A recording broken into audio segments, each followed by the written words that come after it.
Hi, this is Jess from Jess Kept Secret, and today I'm going to show you how I made this cute house key ornament. This is a great way to remember homes you've lived in after a move, and it's easy to customize it to make it fit your holiday decorating style. Let's get started.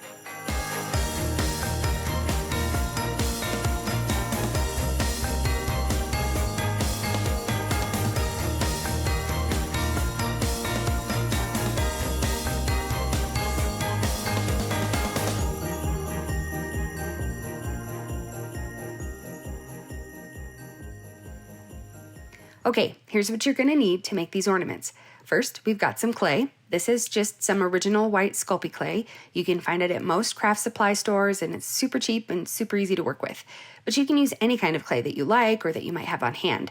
You can even use air dry clay, and there are lots of really easy recipes online that you can make with supplies you probably have in your pantry.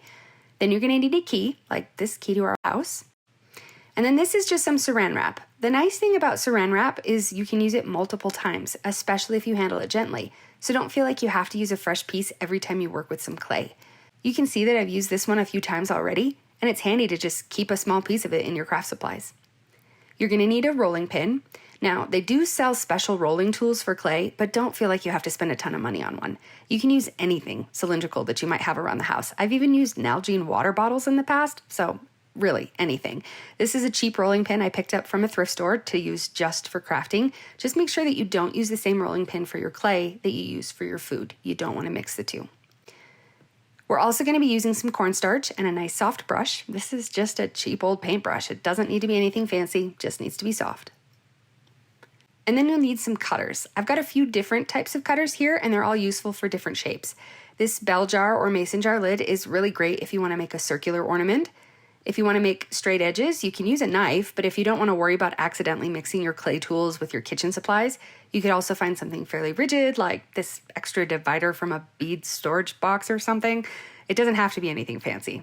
And lastly, we've got a straw. This is a reusable straw, so it's good hard plastic, but any straw will work as long as it's sturdy enough to push through the clay. And then this is totally optional, but I love these cute little alphabet stamps for stamping things into the clay. But you can also just write on the clay after it's dry. Oh, and something that I forgot to include in my list of supplies, but becomes important later, is some ribbon. You'll need some ribbon for hanging your ornament when it's done. So the first thing that you'll need to do is to make sure that your clay is nice and soft. I've already worked with this a little bit today, so it's already pretty pliable. But if you're working with fresh clay, it's going to be a little stiffer than this. As you roll it around, the warmth from your hands will help soften it up. Then once it's nice and pliable, just flatten it out a bit like this. Now we're going to take that saran wrap and place the clay off to one side. You don't want to put it right in the middle because we're actually going to fold that saran wrap over the top like this. Make sure to leave a little space around the edges for the clay to spread out as you roll it.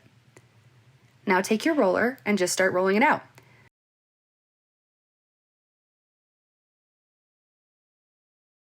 The size is going to depend entirely on how big your key is and how big you want your ornament to be.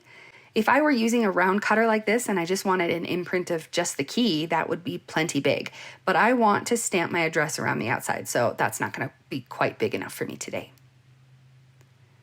You also want the clay to be no more than about 1/4 of an inch thick, and you want the thickness to be uniform so it bakes or dries evenly.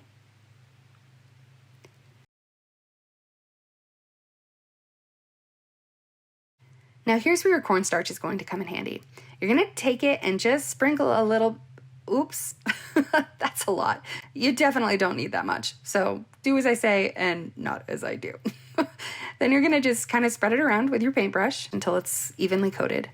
This is going to make it so that your key doesn't stick to your ornament, and it's going to make a better impression. I tried this a few times without the cornstarch, and the clay just stuck to the key and made it really, really difficult to get it back out of the clay without messing it up. Now you're going to take your key, and you can see that there might be an interesting side and a less interesting side. You want to make sure that the interesting side goes face down. I'm going to leave a little bit of space on the side because I do want to stamp that address, but you can put it wherever you'd like. And then you just press the key right into the clay. You'll want to press it deep enough that you get a nice, even impression, but you don't want to go so deep that it's hard to get it out. Then you just flip it over, and there we go. Then I'm going to take my stamps and add my address. I'm going to start with the street name straight up the side of my stamp, and then I'll add the numbers after that. Starting with the longest part of the address will help you get the rest of it positioned nicely.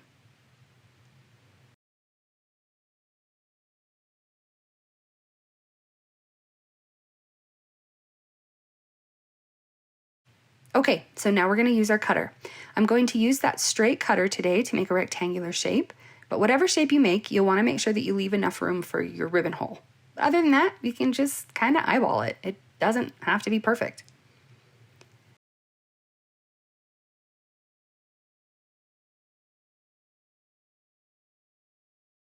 And then we're going to take our dusty straw here, and you're going to use it to cut a ribbon hole wherever you'd like. Sometimes that little circle of clay will get stuck in your straw, but you can use a toothpick to just pull it right out. Now, if you've got some rough edges, you can just take your finger and rub it very gently to smooth out the surface of the clay. Whatever you do at this point, you want to be super, super gentle with it because you don't want to mar the impression that you've made on the other side. The nice thing about polymer clay is that you can actually sand it after it's been baked, which is kind of nice. But you certainly don't have to make it perfect. Nobody's really going to be looking at the back. And there you go. If you used air dry clay, you can just set it out for a few days to dry, or if you're using a baked clay like me, we just need to pop it in the oven and follow the directions on the packaging. All right, here we have our almost finished ornament. If you'd like, you can paint in the letters and your key, or you can finish it off with some Mod Podge or 3D Magic, whatever you like so it fits your style. I kind of like this matte look though. I think it's classy in a vintage kind of way, so I'm gonna leave it. So all I need now is just some ribbon, and any kind of ribbon will work for this. So I'm just using a scrap of red ribbon from my stash that looks nice and Christmassy.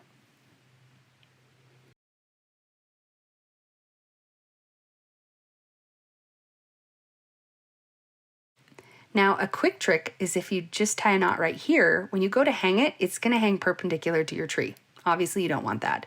You want it to hang so it's facing out. So we're actually going to tie a little knot right here at the top. Make that good and tight. And then you kind of twist the ribbon so that the pretty side faces out. And then you'll just make a loop and tie another knot at the top. If you've got more ribbon than I've got here, you can make a bow if you want. I personally find that with this thick ribbon, bows can get a little big and not look great on an ornament of this size, so I'm not going to do it with this one, but it's whatever floats your boat.